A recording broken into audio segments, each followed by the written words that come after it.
বিসমিল্লাহির রহমানির রহিম। প্রিয় শিক্ষার্থী, আশা করি তোমরা ভালো আছো। পূর্বের গ্রামার ক্লাসগুলো হয়তো দেখেছো। আজকে আমি আলোচনা করতেছি ট্যাগ কোশ্চেন নিয়ে। ট্যাগ কোশ্চেনের বিষয়টা তোমরা একটু ভালো করে খেয়াল করো। ট্যাগ শব্দের অর্থ হইল প্রান্ত ধাতব বা শেষ পদার্থ। কোনো নির্দিষ্ট বর্ণনার উপর জোরালো সমর্থন আদায়ের জন্য বাক্যের শেষে যে ছোট প্রশ্ন করা হয় তাকে বলা হয় ট্যাগ কোশ্চেন। তুমি যদি এরকম লেখো যে he lives in Tangail,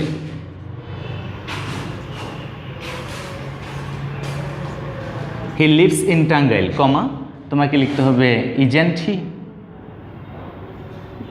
isn't he, he lives in Tangail, isn't he, শেষে একটা প্রশ্নবোধক চিহ্ন। এর নাম হলো ট্যাগ কোশ্চেন। তাহলে আমাদেরকে জানতে হবে যে আসলে কীভাবে ট্যাগ কোশ্চেন গঠন করতে হয়। সেই ক্ষেত্রে তোমরা অবশ্যই জানো যে টু বি ভার্ব আছে, হ্যাভ ভার্ব আছে, মডেল ভার্ব আছে।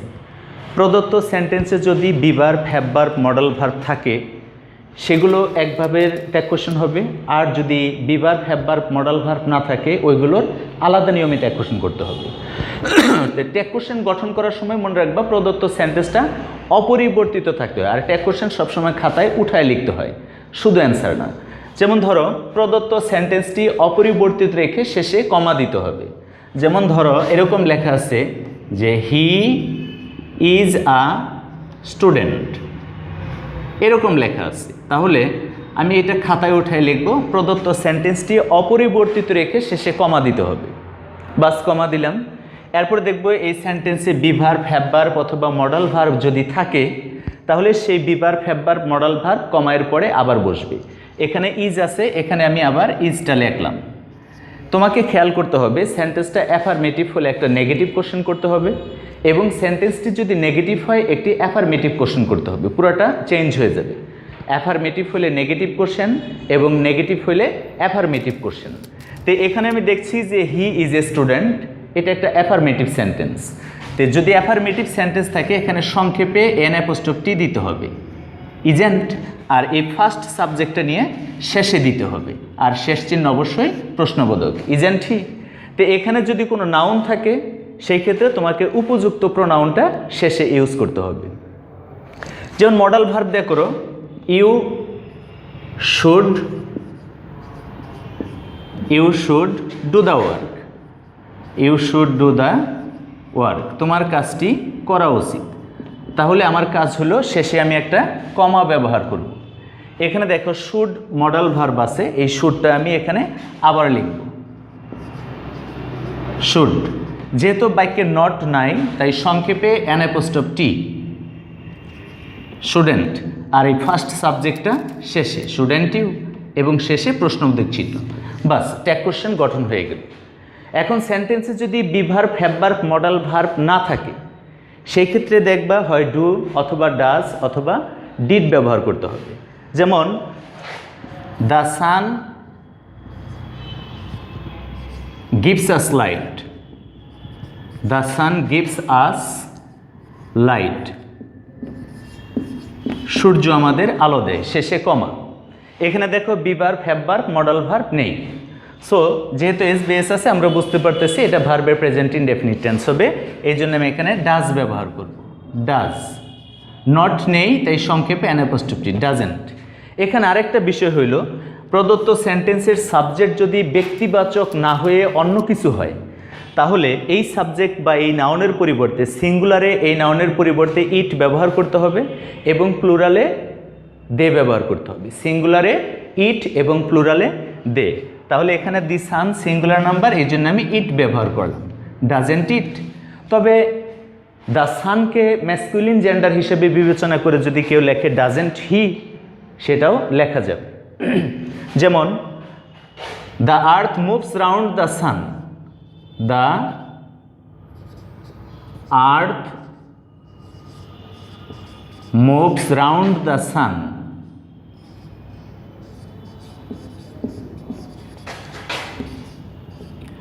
তে কমা, এখানেও ডাজ ব্যবহার করলাম, ডাজেন্ট। ইট ব্যবহার করতে পারবো, আবার এই দি আর্থকে ফ্যামিলিন হিসেবে এখানে তুমি শি লিখতে পারবা, ডাজেন্ট ইট অথবা ডাজেন্ট শি। তাহলে আমরা দেখলাম কি যে প্রদত্ত সেন্টেন্সের সাবজেক্ট যদি ব্যক্তিবাচক না হয়ে অন্য কিছু হয় তবে তার পরিবর্তে সিঙ্গুলার নাউনে বসে ইট এবং প্লুরালে বসে দে। এখন ওই সেন্টেন্সে যদি এরকম দেখা গেল যে একাধিক সাবজেক্ট আছে, সেরকম ক্ষেত্রে কি ব্যবহার করব? ধরো বাক্যটা এরকম আছে, you comma he and I are friends, comma এখানে সাবজেক্ট দেখো একাধিক আছে, you he and I are friends, you he and I are friends, শেষে কমা। তোমার সবসময় খেয়াল করবা এইখানে যে ভার্বটা তুমি ইউজ করবা তার পূর্বে তোমাকে খেয়াল করতে হবে এখানে কি সাবজেক্ট বসবে। এখানে যে সাবজেক্ট বসবে সেই সাবজেক্ট অনুযায়ী এখানে তোমাকে ভার্ব ব্যবহার করতে হবে। এখন I he, you he and I একসাথে আমাদেরকে লিখতে হবে উই।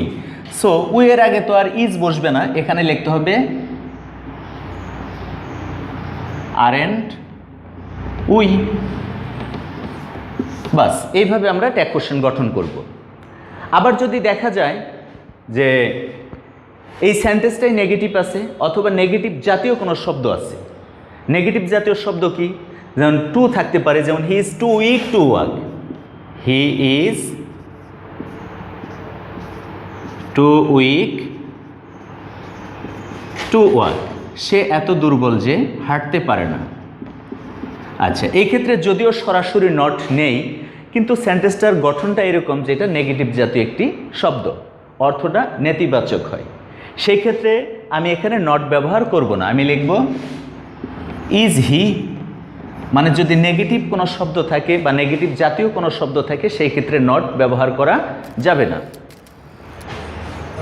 যেমন nobody believes a liar, nobody believes a liar, কেউ মিথ্যাবাদীকে বিশ্বাস করে না, কমা। এখানে একটা জিনিস দেখো, প্রদত্ত সেন্টেন্সের সাবজেক্ট যদি কোনো ইনডেফিনিট প্রনাউন হয়, যেমন one, someone, anyone, anybody, nobody, no one, none, এরকম ইনডেফিনিট প্রনাউন হয়, এই ইনডেফিনিট প্রনাউনগুলোর পরিবর্তে দে ব্যবহার করা যায়। তো আমি যদি এখানে দে ব্যবহার করি, দের পূর্বে তো আর ডাজ বসানো যাবে না, ডাজ দে হবে না, আমাকে লিখতে হবে ডু দে, ডু দে, এরকম লিখতে হবে। আর এখানে নট আমি কেন ব্যবহার করিনি? কারণ নোবডি নিজেই নেগেটিভ। তো এরকম নেগেটিভ জাতীয় শব্দ যেমন nobody, no one, none, too dot dot to, no sooner, hardly, scarcely, seldom, এরকম শব্দ যদি বাক্যে থাকে তো সেই ক্ষেত্রে শেষে আর নট ব্যবহার করা যাবে না, এদিকে খেয়াল রাখতে হবে। আচ্ছা, আবার দেখো সেন্টেন্সটি যদি প্রিপোজিশনযোগ্য অবজেক্ট দিয়ে শুরু হয়, যেমন all of them were present there, all of them were present there,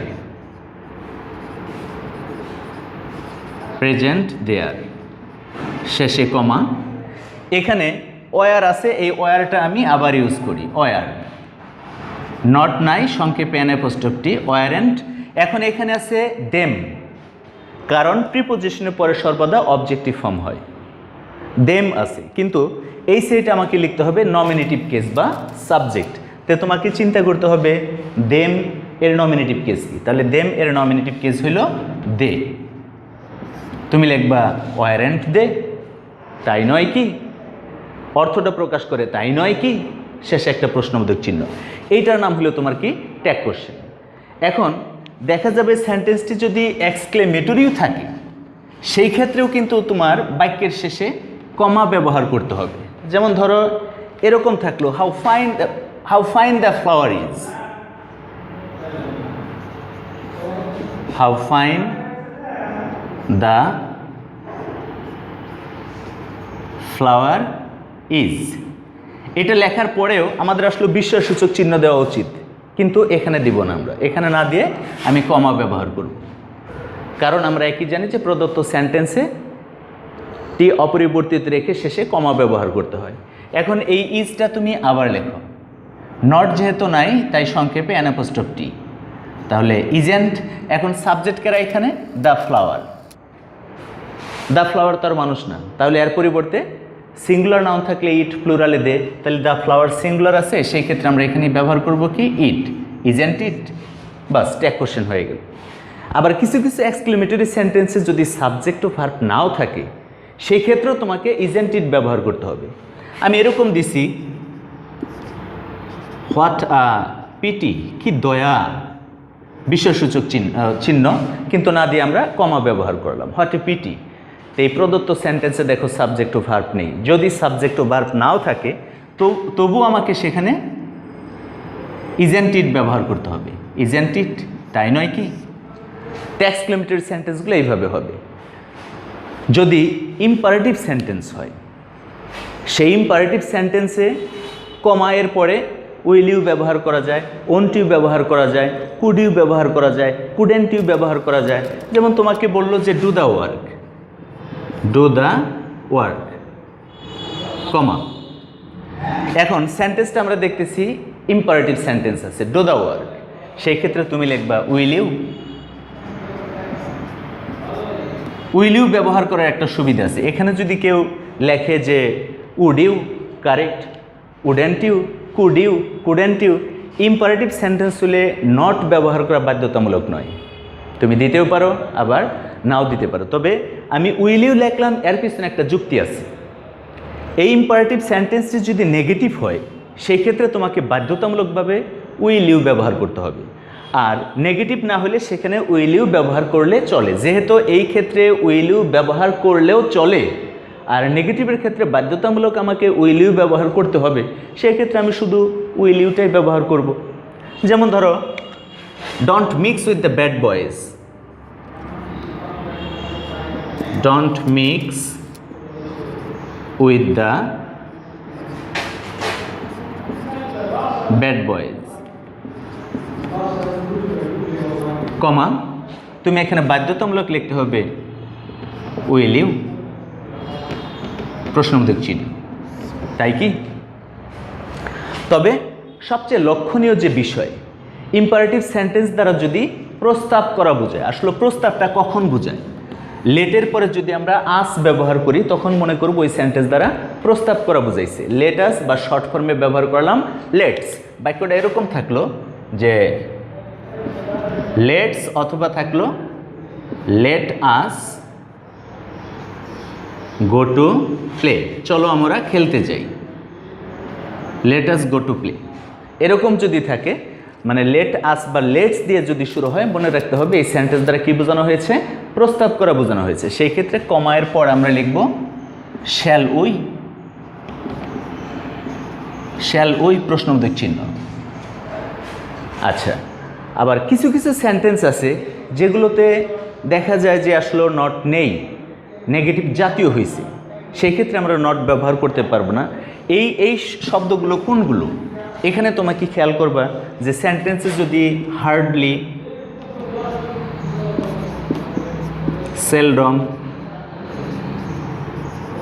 no sooner, few, little,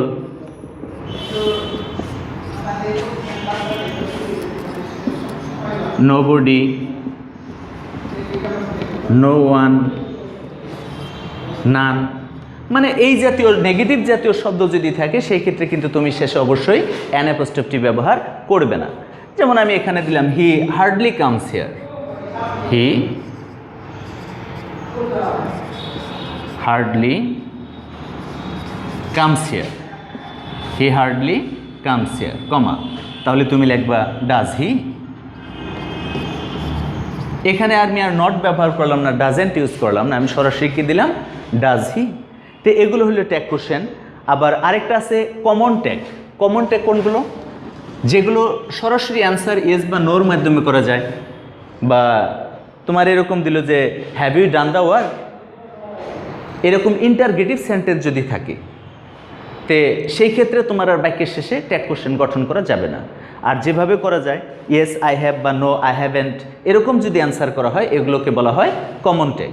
তাহলে আমাদের দেখতে হবে যে এই মূলত কিভাবে ট্যাগ কোশ্চেনটা গঠন করা হচ্ছে। এই ট্যাগ কোশ্চেন গঠনের উপরে ডিপেন্ডস করতে হবে তোমাদেরকে। আচ্ছা শুধু ছাত্রবৃন্দ, তোমরা এইগুলো খুব ভালো করে খেয়াল করবে, এই ট্যাগ কোশ্চেনটা একটু দেখবা। আবার পাশাপাশি তোমাদের আমি আজকে আরেকটু হোমওয়ার্ক দিয়ে দিতেছি অ্যাফিক্স সম্পর্কে। অ্যাফিক্স কোনগুলো? ওই যে প্রিফিক্স এবং সাফিক্স, এগুলো তোমরা বই থেকে মুখস্থ করবে। প্রিফিক্স আর সাফিক্স এই দুটাকে একত্রে বলা হয় অ্যাফিক্স, AFFIX, অ্যাফিক্স। এই অ্যাফিক্স দুই প্রকার, একটা হলো তোমার প্রিফিক্স PREFIX, একটা হলো প্রিফিক্স আর একটা হলো সাফিক্স। প্রিফিক্স শব্দের অর্থ হইল উপসর্গ,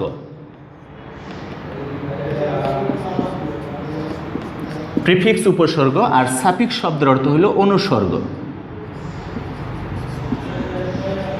তোমরা হয়তো বাংলায় পড়েছো উপসর্গ অনুসর্গ, মানে শব্দের পূর্বে যে অতিরিক্ত বর্ণ বা বর্ণ সমষ্টি বসে সেটাকে বলা হয় প্রিফিক্স বা উপসর্গ, আর শব্দের পরে যেটা বা শেষে যেটা বসে এটাকে বলা হয় সাফিক্স বা অনুসর্গ। আর প্রিফিক্স যখন তুমি ব্যবহার করবা ওই সেন্টেন্সটা বা ওই ওয়ার্ডটা তোমার কি নেগেটিভ, অপোজিট মিনিং হয়ে যাবে, অনেকটা অ্যান্টোনিম হয়ে যাবে।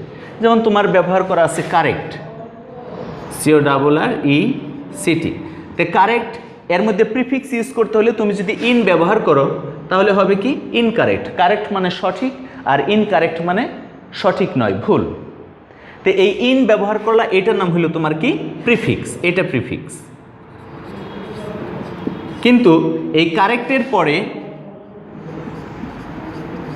তুমি যদি LY দাও, কারেক্টলি সঠিকভাবে, এই যে শব্দের শেষে ব্যবহার করছো LY, এইটাকে বলা হয় সাফিক্স।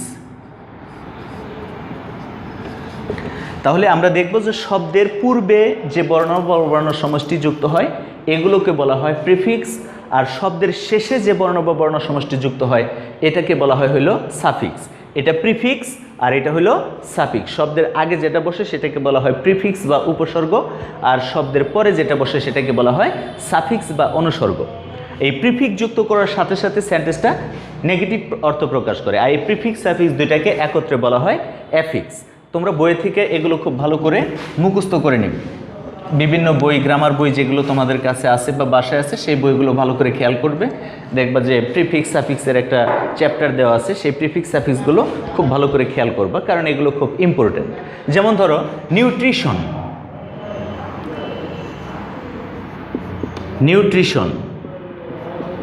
নিউট্রিশন শব্দের অর্থ হইল পুষ্টি। তো এখন আমি এটাকে প্রিফিক্স কিভাবে যুক্ত করব? তো এর আগে তুমি MAL লিখবা, ম্যালনিউট্রিশন।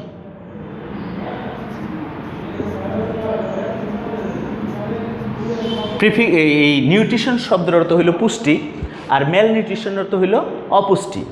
তাহলে এই যে ম্যাল যুক্ত করলা, এটা হলো তোমার প্রিফিক্স। সাফিক্সগুলো খুব সহজ, কিন্তু প্রিফিক্সগুলো একটু ভালো করে খেয়াল করতে হয়। যেমন নভেল, NOBLE, এই নভেলের পূর্বে কি যুক্ত হবে? ইগনোবেল, IG, এই ইগ যুক্ত করলা, এটা একটা প্রিফিক্স।